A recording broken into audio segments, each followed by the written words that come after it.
In Judge Vonderby's courtroom, tensions simmer before the gavel even drops. Case JVB 1070, Allen v. Allen.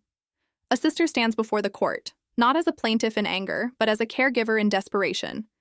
For 9 long months, she's been raising her niece and nephew, ages 4 and 7, after their mother dropped them off for the summer and never came back. All rise for support court with Judge Vonderby.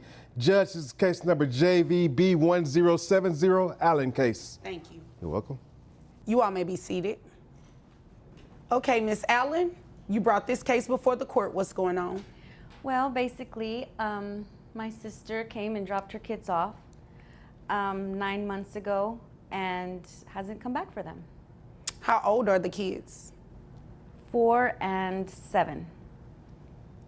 All right. What do you mean she dropped them off and hasn't come back? Well, I mean, tell me the story. Like, what so happened? for one summer, she just, called and said, hey, I need to, would you like your niece and nephew for the summer? And I said, sure, So I took care of them because I know she works hard and she, is, attending school at night. And I don't have any kids, so I, volunteered to help out, but she hasn't come back for them. Miss Allen took in the children, believing she was offering temporary help. But summer came and went. No mother in sight and no money either. The children's mother hasn't visited, hasn't called, and hasn't paid a single cent. Now, Miss Allen wants support, not just emotionally, but financially. Nor does she give any financial support. So, I'm here. Okay. And you want your sister to pay child support to you for her 4-year-old and her 7-year-old? Yes. Okay. Are these boys, girls? The older one's a girl, and Okay. the younger one's a boy. Okay. What about health insurance? She pays the health insurance. Okay. All right. Is there anything else you want me to know before I move over to her? I love my niece and my nephew, and, I don't necessarily want to keep them from her, but, if she needs my help and I can help, then I want to, but I need her help also. So All right. That's it. I'm not trying to be ugly or malicious to my sister. I want her to do well. I just need help. Understand. Okay. Ma'am, what is the reason that you dropped your children? Then comes the bombshell. The children's mother doesn't deny the abandonment. She calmly admits, I decided I don't want to have kids anymore. Judge Vonderby leans forward, stunned. Her voice hardens. You already had them. They're yours. The courtroom falls silent. The gravity of this mother's detachment lands heavy on everyone present. Children off with your sister and haven't been back to get them. I just decided that I don't want to have kids. Excuse me? I don't want to have kids. Yeah, well, you already had them, so they're yours. Your sister is raising them. Don't you think you should want to get them back? Or you don't want kids at all? You don't want the responsibility, anything? No, I just don't want to have kids anymore. Okay, interesting. Now, what about the financial part of it? What about paying your sister child support to take care of your children? I mean, you don't want them. You're not raising them. They've been with her for the past 9 months. So wouldn't you say it's fair to give her some money for them? I don't really have it. I only make like $40,000 a year. But you're making money, okay? Despite making $40,000 a year and living alone, the mother insists she can't afford child support.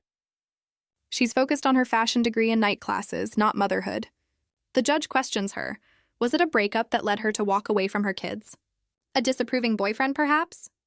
The mother offers no clear answer, only indifference.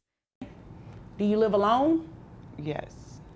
You live alone, you make $40,000 a year. She said you pay health insurance. And I go to school at night. Okay. Well, that's good. You don't want to, what are you going to school for? Let me ask you this first. For fashion. Fashion, okay. You plan to make a lot of money with that? Hopefully one day. Do you intend on getting your kids back at some point? I mean, I don't know.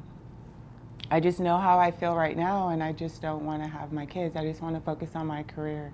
So let's talk about that. Did you just wake up one day and say, I don't want to have kids anymore, and I'm going to send them, make it seem as though I want my sister to keep them for the summer, when really I'm just going to drop them off and never pick them back up? Judge Vonderby's patience wears thin. As a parent herself, she can't fathom the casual dismissal of responsibility. It's shocking, she says bluntly. The mother, still emotionless, shrugs off the chance to reunite with her kids, saying it's easier if her sister just keeps them. It's a heartbreaking moment of truth. Like, how did you get to that point? It just kind of happened, and it kind of just happened? Are you dating someone? no. Were you dating someone? Yes. Did they have kids? No. They didn't want your kids around? I mean, not necessarily. I just, So was that what started this? You not wanting your kids because the person you were in a relationship with really didn't want your kids around? well, no. It's just, I just want to focus on my school, and I work, and so that's like my whole day. And You have to understand why this is hard for me to process, right? You know, because myself, I'm a parent, and I'll do whatever for my kids. That includes career, whatever. So to be sitting across from you. Miss Allen speaks out, overwhelmed. It's just easier for her, she pleads. She never signed up for full-time parenting, but that's what she's been doing, day in and day out. And now she needs help. The judge turns stern. You dumped 2 kids on her and you don't even want to pay for them? The reality cuts through like a blade. And you're very adamant about that. It's really shocking for me. So you'll have to excuse me if I seem a little taken back. It's not making sense, ma'am.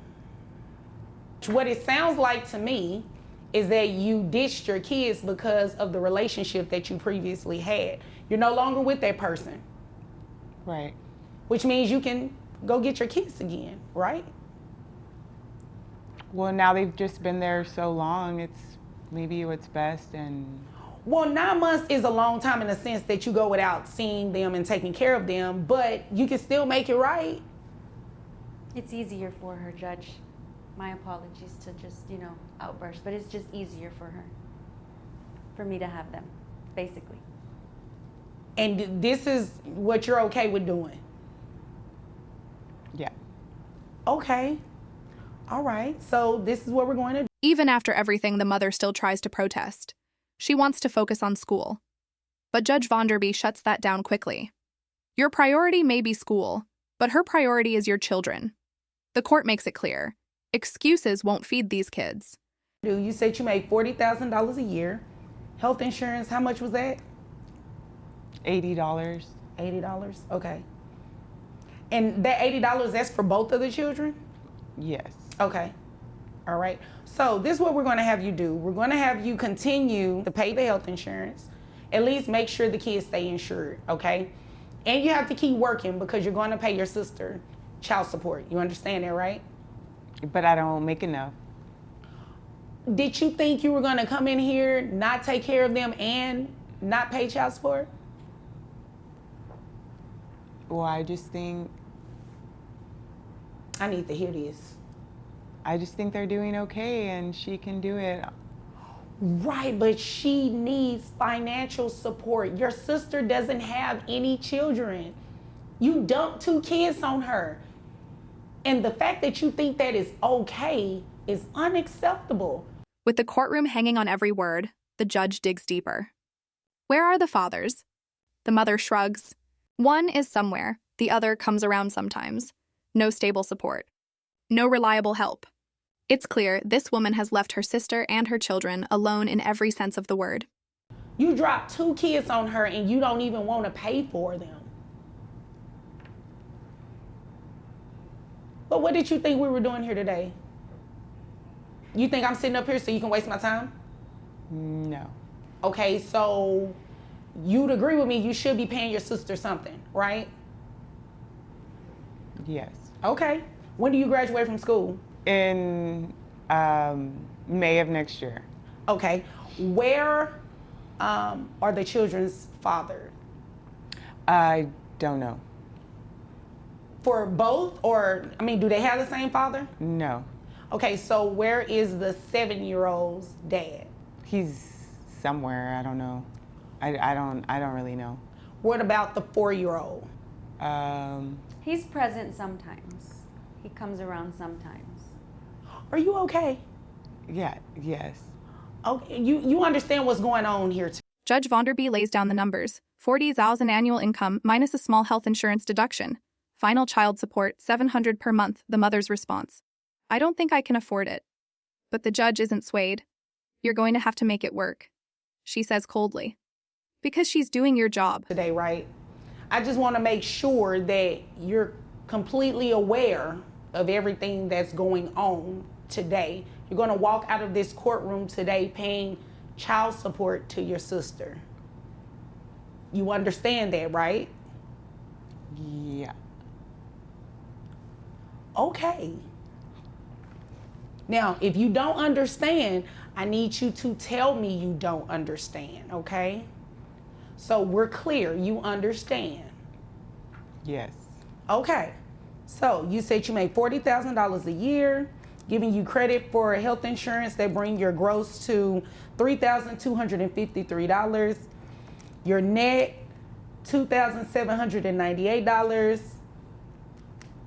That's 25% for 2 children. That brings your child support to about $699.50. We're going to round it up to $700. That's what you will pay your sister. The decision is final. Miss Allen will continue to care for the children, and the mother will pay support. The judge asks if there's any anger between them. Surprisingly, there isn't. Just exhaustion and resignation. Miss Allen doesn't want revenge. She just wants help. Judge's closing line. As long as she's in the position you put her in, you're going to have to make it work. These are your children, not hers. Court is dismissed.